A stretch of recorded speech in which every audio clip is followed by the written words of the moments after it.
दोस्तों, घर में होने वाली रोज की छोटी मोटी घटनाओं में कई संकेत छुपे होते हैं। इन संकेतों को अगर हम ठीक से समझ लें तो ये अनुमान हम लगा सकते हैं कि हमारा आने वाला समय कैसा होगा और उसी के अनुसार कर्म करके हम कुछ परेशानियों से बच सकते हैं। अगर हम ज्योतिष और वास्तुशास्त्र की बात करें तो जब घर में दरिद्रता प्रवेश करने वाली होती है तो उस समय घर में होने वाली छोटी छोटी घटनाएं इसकी तरफ इशारा करने लगती है। केवल घर के बड़े बुजुर्गों द्वारा बताई और सिखाई गई बातों का ही अगर हम ठीक से पालन करें तो कई अनावश्यक परेशानियों से बच सकते हैं। इसी प्रकार से हमारे प्राचीन धर्म ग्रंथों और शास्त्रों में भी हमारे दैनिक जीवनचर्या से संबंधित ऐसी नीति की बातें बताई गई हैं जो हर देश काल में प्रासंगिक है। उनका पालन करके हम जीवन को सुखमय बना सकते हैं। उन्हीं शास्त्रों में वर्णित कुछ ऐसे उपायों के बारे में आज हम आपको बताने जा रहे हैं जिनके करने से न केवल आपके मान सम्मान में वृद्धि होगी बल्कि धन लाभ के साथ साथ सौभाग्य के दरवाजे भी आपके लिए खुल जाएंगे। दोस्तों, दुर्भाग्य को दूर करने वाली कुछ अचूक बातें आज हम आपको बताएंगे। शिव पुराण के बारे में तो आपने सुना ही होगा, लेकिन क्या आपको पता है कि इसी शिव महापुराण में कुछ ऐसी वस्तुओं का वर्णन किया गया है जिसका अगर दान कोई व्यक्ति करता है तो कैसा भी दुर्भाग्य हो या कैसी भी तकलीफ हो वो निश्चित रूप से दूर हो जाती है। आज इस वीडियो में हम आपको शिव पुराण में वर्णित उन्हीं वस्तुओं के बारे में बताने जा रहे हैं जिनका दान करने से आप जिस भी प्रत्यक्ष या अप्रत्यक्ष बीमारी या समस्या से जूझ रहे होंगे उनसे आपको छुटकारा मिल जाएगा। दोस्तों, शिव महापुराण में ऐसी 6 वस्तुओं का वर्णन है जिनका दान करने से समस्त प्रकार के कष्टों से छुटकारा मिल जाता है। हमारे शास्त्रों में दान की बहुत महिमा बताई गई है। प्राचीन काल में कुछ महापुरुष अपने महान दान कर्म की वजह से ही महादानी की श्रेणी में रखे गए हैं। जैसे कर्ण को ही ले लीजिए। कर्ण की गणना महादानियों में की जाती है। पाताल लोक के राजा बलि और राजा हरिश्चंद्र की कथा तो आप सभी लोगों ने सुनी होगी। स्वप्न में देखने के बाद ये अपने पूरे राज्य का त्याग कर देते हैं। इनके अलावा महर्षि दधीची की कथा तो आप सभी ने सुनी होगी कि किस प्रकार से उन्होंने मानव जाति की रक्षा के लिए अपनी समस्त हड्डियों का दान कर दिया था।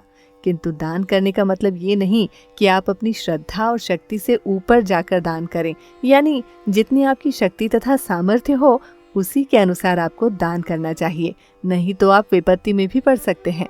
यहाँ हम आपको एक और जानकारी देना चाहेंगे। दोस्तों, सही समय पर और उचित पात्र को किया हुआ दान कई गुना बढ़कर फल के रूप में प्राप्त होता है, ऐसा शास्त्रों में बताया गया है। तो कभी भी मन में ऐसे विचार न लाएं कि आप दान करते रहेंगे तो आपका भंडार या कोष खाली होता रहेगा। हाँ, दान करते समय अपनी क्षमता का अवश्य ध्यान रखना चाहिए।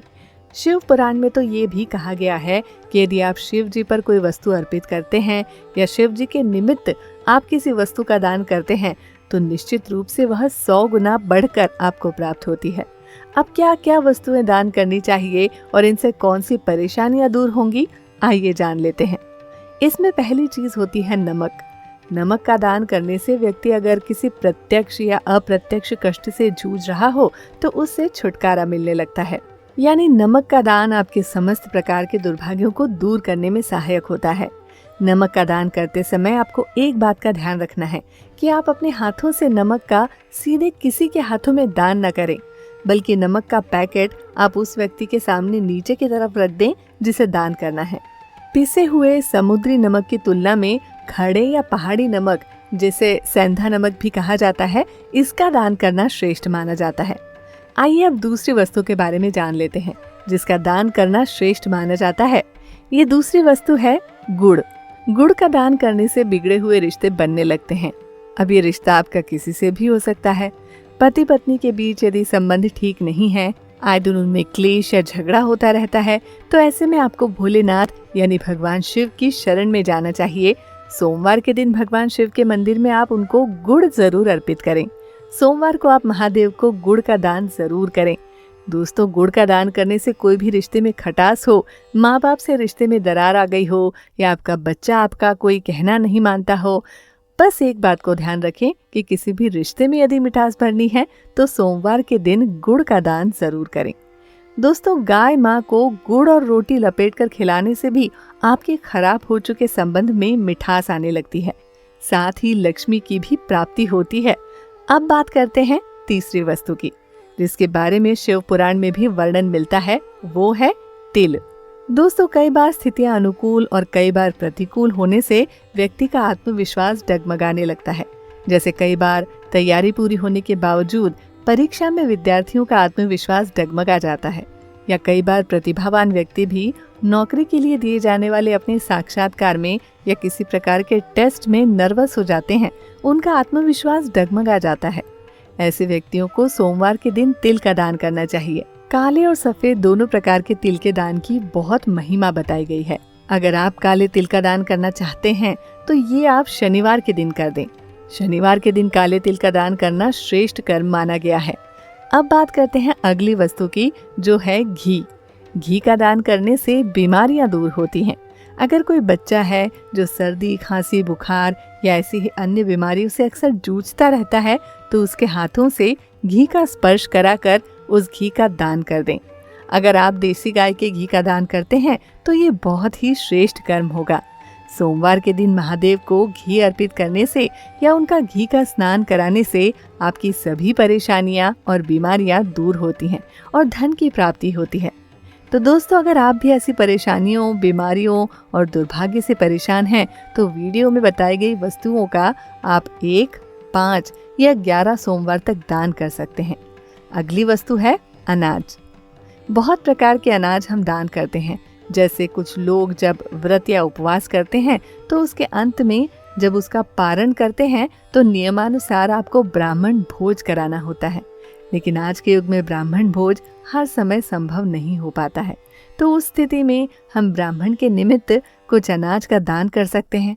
इस प्रकार से अनाज दान करने से मां अन्नपूर्णा आपके घर में कभी भी अन्न के भंडार खाली नहीं होने देती। दोस्तों, गर्म कपड़े या कंबल का दान और विशेष रूप से मकर संक्रांति के दिनों में कपड़ों का दान एक बहुत ही श्रेष्ठ कर्म माना गया है। वस्त्र दान करने से व्यक्ति कभी भी अकाल मृत्यु से नहीं मरता और दीर्घायु होता है। तो ऐसे में कुछ वस्त्र स्पर्श कर आप दान कर दें, या फिर अगर वो व्यक्ति चलने लायक है तो वे स्वयं चलकर वस्तु को अपने हाथों से दान कर दें, तो उसकी बीमारियां और परेशानियां धीरे धीरे ठीक होने लगती हैं, ऐसा शास्त्रों में लिखा है। शिव महापुराण में भी ऐसा वर्णित है, तो ये उपाय निश्चित रूप से कार्य करेगा। कैसा भी घोर दुर्भाग्य आपका चल रहा हो, इस उपाय को करने से वो निश्चित रूप से कटने लगता है। तो दोस्तों, ये वीडियो अगर आपको पसंद आया हो तो इसे लाइक करिएगा और कमेंट बॉक्स में हर हर महादेव अवश्य लिखिएगा। और साथ ही ये चैनल अगर आपने सब्सक्राइब नहीं किया है तो उसे सब्सक्राइब जरूर कर दीजिएगा।